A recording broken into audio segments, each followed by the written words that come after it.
Hey everyone, this is Heather with Magnificent Mamas and Magnificent Authors podcast. We're joined here today with Raz T Slasher.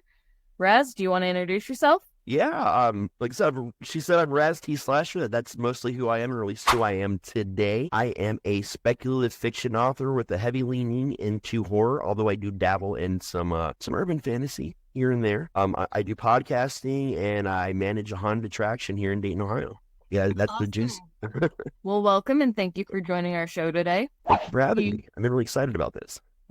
Awesome, so are we. Can you tell me a little bit about your book? Wow. So everything I write takes place in my hometown, which is Riverside, Ohio. Now, it's obviously a fictionalized version of my hometown. My hometown is a very odd place. It's still a very odd place. It's one of those pockets that's right on the edge of like a poor community in the Wright-Patt Air Force Base. So you get a lot of people that come and go, like, from the Air Force, a lot of people that just, don't make it for one reason or another, being, in a very poor community. Disappearances happen and just no one talks about, no one explains. If you know anything about Wright-Patt Air Force Base, that's an alien hub of the world. So there's a lot of sightings. Yeah. We're right up against the base. And one of the number one places in the world for alien sightings is actually Riverside, Ohio. So it adds to the weirdness of my childhood and a lot of the things that we would come up with in stories. So your town inspired you to write these stories. Is there any people that helped inspire your stories? Oh, yeah. Definitely my grandma. My granny, she's not with us. She died a number of years ago. From a young age, I'm talking 3 or 4. I had a very weird upbringing. Not only were like the spectrum of religions represented, so there's all kinds of conversations and like open conversations, which were really cool. But my mom in the local horror film industry doing special effects and makeup, so I got to go on sets at an early age, and she's definitely an inspiration to me as well. But my grandma was a storyteller. No one told stories like her. She used sounds. Even if it was just tapping on her arm to simulate someone walking. There was some way she would immerse you. When I was about 5, we went on this camping trip. All day she's sitting by the fire cutting out something out of newspaper with scissors, and we're like, Granny, what's going on? And she's like, don't you worry about that. Come nighttime, she starts telling us this story that she, I guess, made up that day. I still don't know to this day. It was about, there's a group of people just like us that went camping at a place just like this one in a tent. Just like this. And it goes on about how, there were sounds out in the woods. And every time she would talk about a sound, we would hear it out in the woods. And then she started talking about the murder that happened. And then she shines the flashlight at the top of the tent. And there's what looks like a body on top of our tent. And we are screaming and freaking out and running out of the tent. He follows us out, reaches up, and grabs what she had been cutting out of newspaper all day. Shape of a body out of newspaper. That's on top of it. So you mentioned off screen you went to school for creative writing? I'm actually almost done with my master's to also teach creative writing and literature. It's not enough to just write and tell stories. I really want to help train, future generations on that have that same passion as well.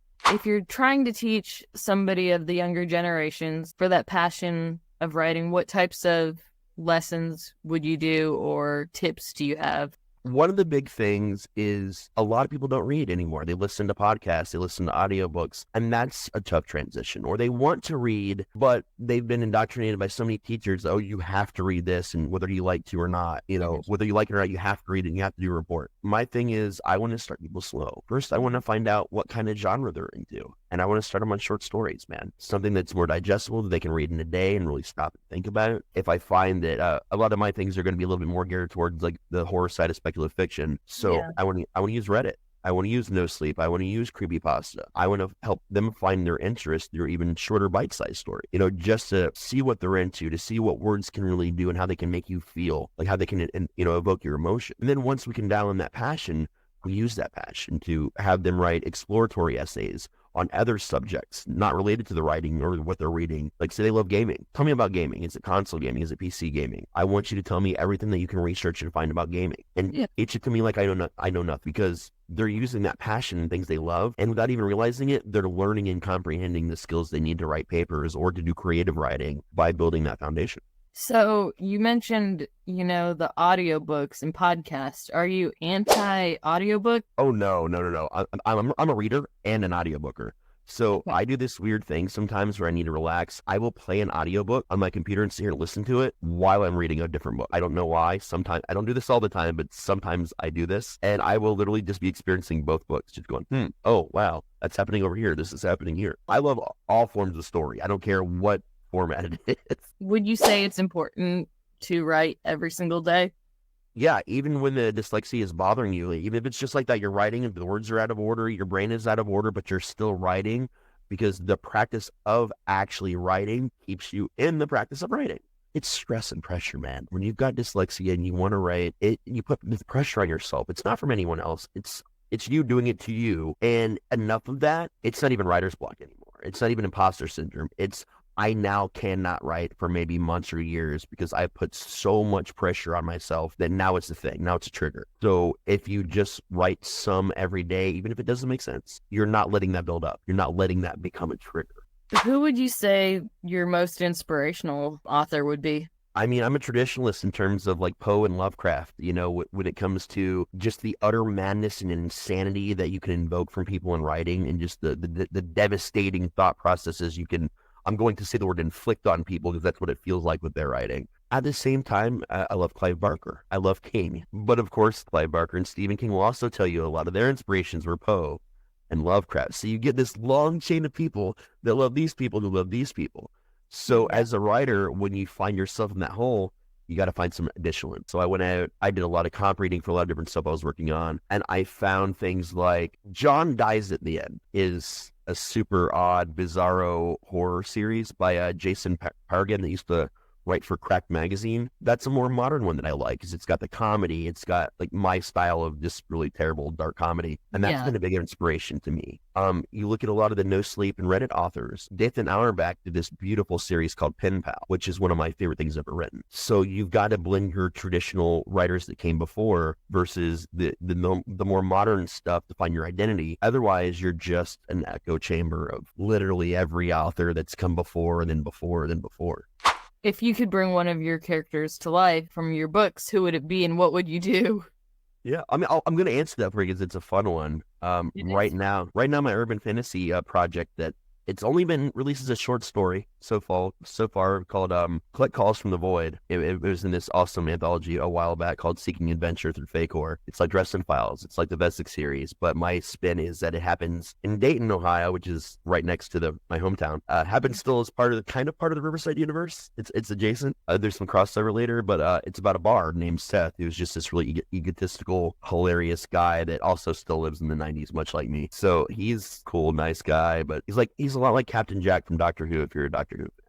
So what about, random question here. When you're not writing, when you're not working, what are your interests and hobbies that are not writing related? I don't have time out of working. It's because I made my passions and my hobbies jobs. Podcasting. I'm one of the co-owners of the Light Podcast Network. We've got like 8 or 9 shows. We got a show later tonight, actually. We do all our shows live, but we also do some like streaming content of video games to Twitch, some projects that are just YouTube only. And we are under the parent network of the Dorkening Podcast Network, which amazing, amazing people. They've been great. And that was just something that I do. I do that with my friends, my closest friends. We have all these shows about all these things we love, and we get to talk to new people about all these passions all the time. I manage the actors or the entire cast, which is like upwards of like 50 people of all different ages and backgrounds. I have to corral them when we're open during the season from like the beginning of September to the beginning of November, and then help with builds, community projects, community service all through the rest of the year.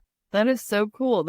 Sounds so exciting. So you mentioned gaming. What types of, are you playing on a specific platform or? I got a PS5, a Switch, and PC for the most part. I bounce around a lot with different games. Mm-hmm. I'm also a game watcher. I enjoy watching someone playing a good game, like in person, like at home watching, as much as I enjoy playing certain games. Those things are just so chill to me. Like if I'm having a bad day or a mental health issue, or I'll sit down, I'm just exhausted. I'll smoke a bowl or whatever, and I'll have my Mountain Dew, my cigarettes ready to go, and I'll just sit there for 4 or 5 hours. I've actually done it for 8 or 9 hours because I have no concept of time. Yeah. Play these stupid little simple games that bring me joy and accomplishing nothing. Do you watch any YouTubers game? Rarely, because I barely have time to catch up with the shows and movies I like to watch, let alone YouTube. So I don't spend a lot of time on YouTube unless I'm like using my podcast subscriptions through YouTube or something like that. Or I used to, like Jacksepticeye, I used to absolutely love watching him. I was going to say my husband watches Jack all the time. every Yeah, I day. used to watch him so much. PewDiePie, I think years ago, and these were all because my nephew got me into them because I was like, YouTube, I don't even use, what do we use YouTube for? This was when it was first getting popular. I'm just like, And now I have, a TikTok account and I hate TikTok because my youngest daughter made me hate TikTok by having to stop in grocery stores and anywhere we were in public, like every 5 or 10 minutes, to set her phone somewhere to do a dance video. oh And she my. started doing it at like 16, and she did that for years. She doesn't do it now, but like, or you get the songs that you just get a clip of, and she'd memorize the clip of a song and sing it over and over and over. And I'm like, what's the rest of the song? I don't know. I just heard this part on TikTok, and I'm like, I'm so glad my daughter's not like that. Like yeah. shit. But she's not anymore, thankfully. It's more like haunt related stuff, which haunt stuff for TikToks always turns out really cool. But I mean, I have a TikTok, but my social media goddess Jenny handles that stuff for me. She's like, what do you want me to put there? Do you got some content? Okay, here it is. All right, I'll go post. Bye. I made a video about your books and put it on TikTok. Okay, good job. I don't understand TikTok or like Instagram or any of that stuff. Okay, so you mentioned Reddit. I know what Reddit is, and I've used it mainly just for like asking questions or looking for answers. How are you using Reddit? Let me tell you about the wonderful world of Reddit. Reddit is the Wild West. You can find anything you've ever wanted to know and things you certainly don't want to know about on Reddit because there is a subgroup Reddit for everything in the world. Even your hometown has a Reddit. I promise you. Look it up. It's there. It's all about the groups you look for. Like, one of my favorite ones for instead of like doing like there's actually one just for story props for every genre you can imagine. But my favorite thing for speculative fiction horror is probably like for getting ideas. It's called Creepy Ask Reddit. There's a normal Ask Reddit sub where people just ask random questions and the comments will just answer it. But the Creepy Ask Reddit collects all the weirdest questions from Ask Reddit that people have ever asked. So it'll be like, what's the weirdest thing that's ever happened in the woods? Have you ever seen a murder? Like weird, just stuff like that. You'll look at the question and then you'll spend hours just reading through all the different comments and people's experiences and just thoughts on what other people have said. And it spawns so many cool ideas. But as a writer, Reddit is our future. I've actually read a lot of papers on Reddit and its use as a writer. Every genre is represented, some more than others on Reddit. The popular way to go is if you're spec fic or horror, because that's where one of the origins of Creepypasta, was Reddit. One of No Sleep is still the biggest horror anything for independent writers in the world, and it grows more every day. Movie and television deals have come from No Sleep. It happens now. So like if you're those genres, that's your market. There's also like Cryopod, things like that also have their own genres for like sci-fi. There's fantasy, romance, but you're getting on there. Yeah, so you're getting on here to share short stories. People that also write those genres and all these different subreddits. But then you've got like the OOC subreddits, which are just the actual writers and people getting together talking about writing and the craft, which then leads you down a Discord rabbit hole because all these groups have Discords too. So you're talking to them in audio chat and video and whatever you want on Discord while you're also all writing together or experiencing each other's writing. I've never really thought about Reddit in that regards, unless I'm like looking up something. And in regards to Discord, like I just go to gaming, like think of gaming, because we use that on WoW all the time. Discord event, or what was the other one that was somewhat popular? Yep, TeamSpeak. TeamSpeak was the really big one for the longest. That's cool though. Like I am definitely gonna have to look into this more. We've kind of gone over time, and I know you have your own show and stuff. Oh, my show's at 9 p.m. Like time is relative to me, man. Let's worry about your time. Let's focus on your time. Well, why don't you tell me a little more about your writing or, advice to young writers? I write my life, man. I write what's real to me. And even the unreal things are still based on things that have happened. Like I'm very active in the paranormal communities, not just, ghost hunting, which is what people think the paranormal is only ghosts or whatever. Yeah, so I'm into cryptids. I'm into everything. I've had a lot of really weird, crazy ass experiences in that area of things. So I combine a lot of things that I've seen happen with things in my town. And a lot of this I was actually seen in my hometown or experienced in some weird way. The actual locations for my hometown, those are real places. The people I write about, those are real people that I love or I grew up with. When I was afraid to let them know at first, and then as I started letting people know, I started then asking permission for like more serious stuff. Honestly, people have been so supportive of that. They've been there. These are the people that buy my books the second they come out. Like they're on pre-order, they've already gotten them. Like I talk to them, I run ideas past them because they're my extended family too. A lot of them made these stories possible. But writing what's real, writing what you see, writing what you know and you hear that so much, write what you know, and no one really knows what that means, but live it. I don't live in Riverside, I live near Riverside. So when I just need to immerse myself, I just drive over there. It's like a few minutes away. I drove over there. I drive around, I look at what's there, I think about what was, what this building used to be back then or whatever. And I find settings that themselves are so real with people and characters that are so real that it helps me write the stories. It helps me make them more believable. It helps me evoke that emotion. So find something that's real to you within your genre and your subject. I mean, even if you're in a fantasy world, there are going to be aspects of that you can make real to you and to other people. Oh, yeah, I agree completely. So focus on that. And if you're a young writer, man, listen, I'm not going to tell you to not stop writing. You shouldn't stop writing anyway. You're going to hear that from everybody. Everything I've said, honestly, a lot of it, you're going to hear from other people. The reason why you're hearing all the same shit is because it's true for all of us. You don't stop writing, or the trigger happens, the need to not write. But my biggest advice is about imposter syndrome. And this is something all of us struggle with. Stephen King has mentioned struggling with. Everybody struggles with imposter syndrome. No matter how much you write, you're going to have a friend or a colleague or someone you see that's doing better than you. Maybe it doesn't mean their stories are better, but there's some aspect of their business, but there's something that makes them better or farther along than you are. Yeah. That doesn't mean you're not good. That means that you just haven't caught on yet, or you need to relearn about your marketing or some aspect of what you're doing. But because something has room for improvement. Yeah, and it's okay to feel like, oh, I'm not good enough. These people are better. It's okay for you to stop and admit that to yourself for a moment. That's okay. What's not okay is to use that as an excuse to never write again. And I see so many young authors, even adult.